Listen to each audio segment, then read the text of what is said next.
Hi students, and welcome to this lecture which is based on permutations and combinations. Now, permutations and combinations form a very important part of algebra. They help us to calculate the number of ways in which we can perform any task, whether it is about the setting arrangement or it is about the formation of numbers, whether it is about the arrangement of things in a circle or it is about formation of committees out of a group of people. All these involve the basic applications of permutations and combinations. We're not going to go into the detail of permutations and combinations, but we are going to see some of the very general cases that we come across in permutations and combinations. We are going to see some of the very standard problems that appear very frequently in competitive exams and what should be our approach to handle such problems. So let's quickly begin this lecture. First of all, let's take an example. Let us say that we have got 4 bottles. Now we can arrange these bottles in different ways. For example, we can arrange them in this manner. We can arrange them in this way. We can also arrange these 2 bottles in this way. So now my question is, in how many ways can these bottles be arranged in a row? So you see there are 4 bottles. There can be numerous ways in which we can arrange these bottles in a row. But now, how many such number of ways are possible? That's something we are going to study. Let's take one more example. Let us say that we have got boys and they are sitting around this table. Now, they can be arranged in this way. They can be arranged in this manner. Or these 2 boys exchange their places and they can be arranged in this manner. So you see there are so many ways of arranging these 5 boys around the table. Now again the same question, in how many ways can these 5 boys sit around the table? So you see there are so many ways of arranging the boys around a table. But now how many such ways are possible? That's something we are going to study in this lecture as well. Let's take one more example. Let us say that we have a group of people. Now, can you tell me in how many ways can a committee of 4 people be formed from this group of people? So you see there are so many people. Now I can select any 4 persons from this group. But now how many such groups are possible? So to answer to all these questions, we are going to study about permutations and combinations. We are going to see how the techniques of permutation and combination help us to answer such questions. But before we study about permutations and combinations, there's something very important to study, and that is the factorial notation. Now what is the factorial notation? The continued product of first n natural numbers is called n factorial or factorial n and is denoted by this way. So this represents n factorial, and this n factorial is nothing but the continued product of first n natural numbers. So n factorial would be equal to 1 into 2 into 3 and so on up to n minus 1 into n. It is actually the continued product of n natural numbers beginning with 1.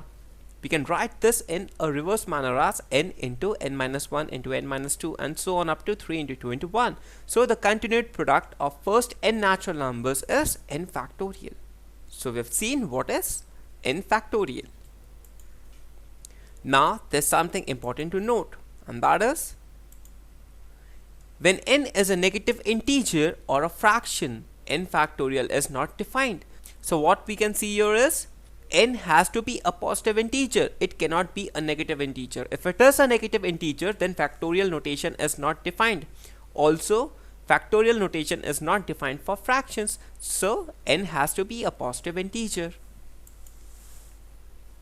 According to the above definition, 0 factorial makes no sense. However, we define 0 factorial as equal to 1. So the value of 0 factorial would be equal to 1. 1 factorial would be equal to 1. 2 factorial would be equal to 1 into 2 and that is equal to 2. 3 factorial would be 1 into 2 into 3 and that is equal to 6. So we can have different values for different factorials.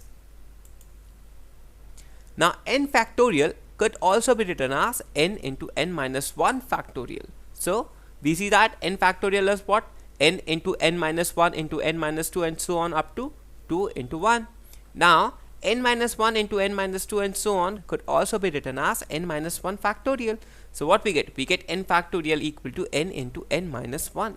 Or we can also write n minus 1 factorial equal to n factorial divided by n.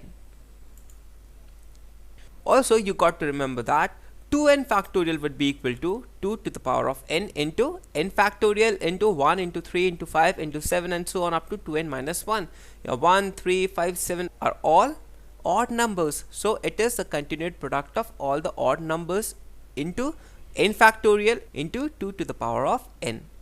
So this is the value of 2n factorial. Let's take an example to understand the meaning of factorial. Find the value of 30 factorial divided by 28 factorial. The second part is 12 factorial minus 10 factorial divided by 9 factorial. And the third part is 1 by 5 factorial plus 1 by 4 factorial plus 1 by 3 factorial. So one by one, let's try to find out the values of these expressions. The first expression is 30 factorial divided by 28 factorial.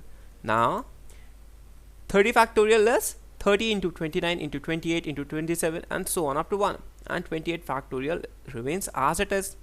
Now this could be further written as 30 into 29 into this very expression is nothing but equal to 28 factorial.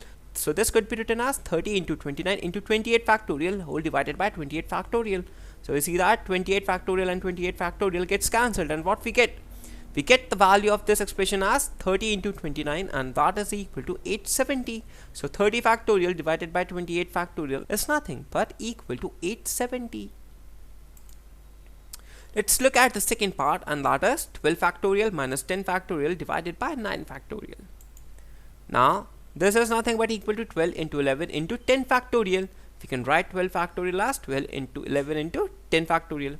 And this remains the same as 10 factorial divided by 9 factorial.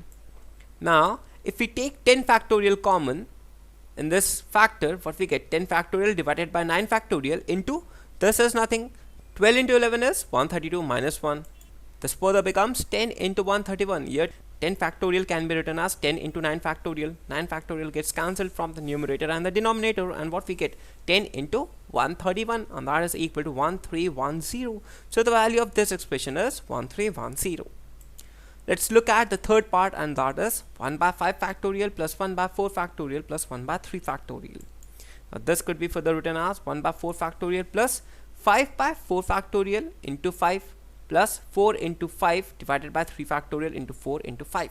What we have simply done is we have multiplied the numerator and denominator of this expression by 5, and similarly we have multiplied and divided this expression by 4 into 5. So what does this become? This is the same 1 by 5 factorial. This would become 5 by 5 factorial. Why? Because 4 factorial into 5 is 5 factorial. And similarly the denominator of this expression becomes 5 factorial, and the numerator is 20. So 20 by 5 factorial. When we add them, what we get? Equal to 26 by 5 factorial. Now 5 factorial is equal to 120, and 26 by 120 is nothing but equal to 13 by 60. So the value of this expression finally comes out to be 13 by 60. Now I really hope you have understood the meaning of factorial. Now we are going to look at the fundamental principle of counting. There are two fundamental principles of counting. The first is the multiplication rule, and the second is the addition rule. Now what are these multiplication and addition rules? Let's try to understand that. The first is the multiplication rule, and it says that if an operation can be performed in m different ways, following which a second operation can be performed in n different ways, then the two operations in succession can be performed in m into n different ways. So the multiplication principle says that if we have an operation and it can be performed in m different ways, and we have a second operation that can be performed in n different ways. Now if we perform both these operations in succession, then the number of ways in which both these operations can be performed in succession would be equal to m into n. Now this must not be clear to you right now. So let's try to understand this. Let us say that we have a city A and we have another city B. Now these are the different ways of going from city A to city B. So let us say that all these ways is equal to m. So there are m number of ways or m number of routes to go from A to B. A and B are the two different cities. Now let us say that we have another city C, and these are the ways or the routes through which we can go from city B to city C. And let us say that such number of routes is equal to n, or there are n number of ways to go from city B to city C. Now if I ask you, in how many ways can you go from A to C? Now you have to go from A to C.